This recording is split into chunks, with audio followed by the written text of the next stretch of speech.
राम राम सारे भैया ने भी। तो आज हम बात करने वाले यहाँ पे कुरुक्षेत्र यूनिवर्सिटी कुरुक्षेत्र की, क्योंकि कुरुक्षेत्र यूनिवर्सिटी के द्वारा यहाँ पे कुछ गाइडलाइन जारी की गई है। उस गाइडलाइन में क्या है, आपको किन बातों का ध्यान रखना है, क्योंकि आगे जो आपकी एग्जाम होने वाले यहाँ पे 13 जुलाई और 17 जुलाई और 22 जुलाई से, क्योंकि 13 जुलाई से यहाँ पे BA BCom BSc जो रेगुलर के स्टूडेंट है और रीपीयर के स्टूडेंट है, 17 जुलाई से MA MCom MSc के, और 22 जुलाई से जो आपके प्राइवेट और डिस्टेंस के जो BA BCom BSc के जो भी स्टूडेंट हैं उनके जो एग्जाम की डेट शीट है, उनके जो एग्जाम है उनसे रिलेटेड ये गाइडलाइन है। तो जितने भी स्टूडेंट है वीडियो के अंत तक बने रहना, क्योंकि जितने भी आपके डाउट है, क्योंकि आपके एग्जाम में यही सभी दिक्कत आपको आने वाली है। आप अभी से ही प्रैक्टिस कर लोगे तो आपको आगे दिक्कत नहीं आएगी। तो ले चलता हूँ उस नोटिस की तरफ और आपको पूरी इन्फॉर्मेशन देने वाला हूँ और अच्छी तरह इस वीडियो में आपको समझाने वाला हूँ। तो आप देख सकते हैं कि हम आ चुके हैं इस गाइडलाइन की तरफ। इस गाइडलाइन में क्या है कि ये वो गाइडलाइन है कैसे आपको एग्जाम करना है, कहाँ से आपको पेपर डाउनलोड करना है, कहाँ पे आपको अपना रजिस्ट्रेशन करवाना है, कहाँ पे आपको फोटो सिग्नेचर वगैरह सब कुछ इस नोटिस में दिया हुआ है। सबसे इम्पोर्टेंट बात है कि आपको क्वेश्चन पेपर कैसे लिखना है ये समझना काफ़ी ज़्यादा इम्पोर्टेंट है। तो ये जब पॉइंट आएगा तो आपको मैं अच्छी तरह समझा दूंगा। तो हम फर्स्ट पॉइंट देख लेते हैं अभी। The candidate shall his her latest passport size photo and place see as signature and admit card. तो इसमें ये कहा गया है कि जो भी स्टूडेंट अपना एडमिट कार्ड डाउनलोड कर लेगा, क्योंकि रेगुलर के स्टूडेंट के यहाँ पे एडमिट कार्ड आ चुके हैं, प्राइवेट डिस्टेंस और रिपेयर के जितने एडमिट कार्ड है वो जल्द से जल्द यहाँ पे यूनिवर्सिटी के ऑफिशियल वेबसाइट पर डाल दिए जाएंगे। द कैंडिडेट जो फोटो होगी कैंडिडेट की वो लेटेस्ट होनी चाहिए और आपको अपने रोल नंबर के ऊपर अपनी फोटो लगानी होगी, और नीचे आपको एक सिग्नेचर का ऑप्शन दिखेगा, वहां पे आपको अपना सिग्नेचर भी कर देना है। The candidate must check verify the date of examination for latest date sheet placed. जो आपकी डेट शीट है वो आपको चेक करते रहना है, कहीं आपकी डेट शीट चेंज तो नहीं हो गई है। इस टाइप की जो बातें हैं या आपको ध्यान रखना है कि आपका जो पेपर है वो कब हो, किस डेट को है, कब होगा, इन सही बातों का ध्यान आप खुद रखोगे। जो यूनिवर्सिटी की कोई भी जिम्मेवारी नहीं होगी। The student will be required to registered himself herself in college institute as allot to his him admit card by uploading type. तो इसमें ये दिया गया है कि जो आप एडमिट कार्ड जब आपका अपलोड हो जाएगा एक्स स्टूडेंट का, मतलब जो रिपेयर के स्टूडेंट है कॉलेज से पास आउट हो चुके हैं और जो प्राइवेट और डिस्टेंस के भी हैं, क्योंकि उनका तो कॉलेज में एडमिशन है ही नहीं, तो उनको क्या करना है कि उनको एक रजिस्ट्रेशन कराना है। रजिस्ट्रेशन कहाँ पे होगा, जब आपका रोल नंबर आ जाएगा। रोल नंबर आने के बाद वहाँ पे रोल नंबर पे एक कॉलेज या इंस्टीट्यूट का नाम मेंशन होगा और वहाँ पर जाकर आप अपना रजिस्ट्रेशन करवा सकते हैं। वहाँ से आपको एक फॉर्म मिलेगा, फॉर्म में आपको अपना roll number, class, email ID और व्हाट्सएप नंबर लिखना होगा। व्हाट्सएप नंबर क्यों मांग रहे हैं, क्योंकि जब आपका पेपर होगा तो वो आपको व्हाट्सएप ग्रुप में आपका पेपर भेज सके। मेल आईडी इसलिए क्योंकि गूगल मीट का जो लिंक होगा वो आपको मेल के थ्रू भेज सकते हैं। और 50 रुपये यहाँ पे आपको एक्स्ट्रा रजिस्ट्रेशन चार्ज लगेगा। जब आप रजिस्ट्रेशन कराओगे तो आपको 50 रुपये वहाँ पे करना पड़ेगा और उसके बाद ही आपका रजिस्ट्रेशन हो पाएगा। यदि आप रजिस्ट्रेशन नहीं करवाते हैं तो आप एग्ज़ाम नहीं दे पाओगे और ना ही आपका कोई पेपर होगा, क्योंकि टीचर्स क्योंकि आपका जो डाटा होगा वहाँ पर नहीं पहुँचा होगा, जिस कारण से क्या होगा कि आप एग्ज़ाम नहीं दे सकते।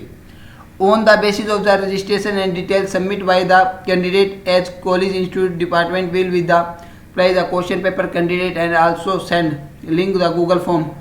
क्योंकि जो इन्होंने ये कहा है कि जो आप रजिस्ट्रेशन करवाने के बाद जो भी कैंडिडेट होंगे और जो कॉलेज यूनिवर्सिटी होंगे वो उनको एक पेपर प्रोवाइड करवा देंगे और साथ में जो गूगल फॉर्म का जो लिंक है वो भी आपको प्रोवाइड करा देंगे, जहाँ पे आपको अपना पेपर सेंड करना होगा। Before attempting the question paper, the candidate shall ensure that the correct question paper has been supplied the call। बस आपको ये ध्यान रखना है कि जो भी इंस्टीट्यूट ने या जिस भी कॉलेज ने आपको पेपर भेजा है वो बिल्कुल सही पेपर भेजा है या गलत पेपर है। यदि गलत पेपर है तो आप उसी टाइम बोल सकते हो कि बाद में कोई भी जिम्मेवारी नहीं होने वाली है। 6 पॉइंट में भी यही दिया गया है कि no complaint the attempting wrong question paper by the candidate will be entered later on. 7th point में दिया गया है the candidate will be required to attempt the full paper carrying 100% marks. तो जो आपका पेपर होगा वो बिल्कुल पूरा 100% आपको करना होगा और जो 100% पेपर आपको करना होगा उसके लिए ओनली आपको 36 सीट ही मिलने वाली है। तो मतलब जो 36 सीट मिलने वाली है वो यूनिवर्सिटी आपको नहीं देगी, तो आपको वो सीट मिलेगी वो आप किसी भी साइबर कैफ़े से निकलवा सकते हैं। A4 साइज सीट जो होगी वो आप साइबर कैफ़े से निकलवा सकते हैं। मैं उसका लिंक आपको प्रोवाइड करवा दूंगा। बाकी जितने भी साइबर कैफ़े है सबके पास उनका सीट का लिंक मिल ही जाता है। और आपको 100% पूरा का पूरा पेपर करना है। जैसे आप पहले ऑफलाइन में एग्ज़ाम देते थे उसी तरह आपको एग्ज़ाम देना होगा घर पर बैठकर।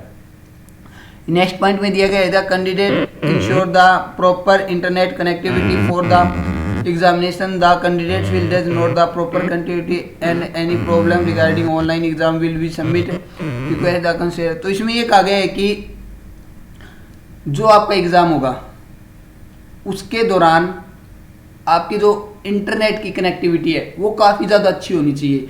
ये नहीं है कि आप इंटरनेट के माध्यम से आपका इंटरनेट चल ही नहीं रहा है और आप गूगल मीट के माध्यम से टीचर्स के साथ जुड़ ही नहीं रही हैं। तो इन्होंने ये कहा है कि जो भी स्टूडेंट को प्रॉब्लम हो रही है वो ऑफलाइन एग्ज़ाम दे सकता है, जिसकी भी इंटरनेट कनेक्टिविटी अच्छी नहीं है तो वो ऑफलाइन एग्ज़ाम दे सकता है। इसलिए जहाँ पर भी आप बैठे हो वहाँ पे अच्छा इंटरनेट चलना चाहिए और आपके पास कम से कम 1.5 से 2 GB डाटा ज़रूर होना चाहिए, क्योंकि आपका 1 GB डाटा तो गूगल मीट में यदि आप जब जुड़ोगे तब लग जाएगा। और थोड़ा डाटा एक्स्ट्रा इसलिए होना चाहिए जब आप PDF बनाकर सेंड करोगे तो उसके लिए भी थोड़ा बहुत डाटा चाहिए। तो इसलिए कम से कम 1.5 से 2 GB डाटा आपका काम चल जाएगा। और इंटरनेट सबसे ज़्यादा अच्छा होना चाहिए, मेन इंपॉर्टेंट बात यही है।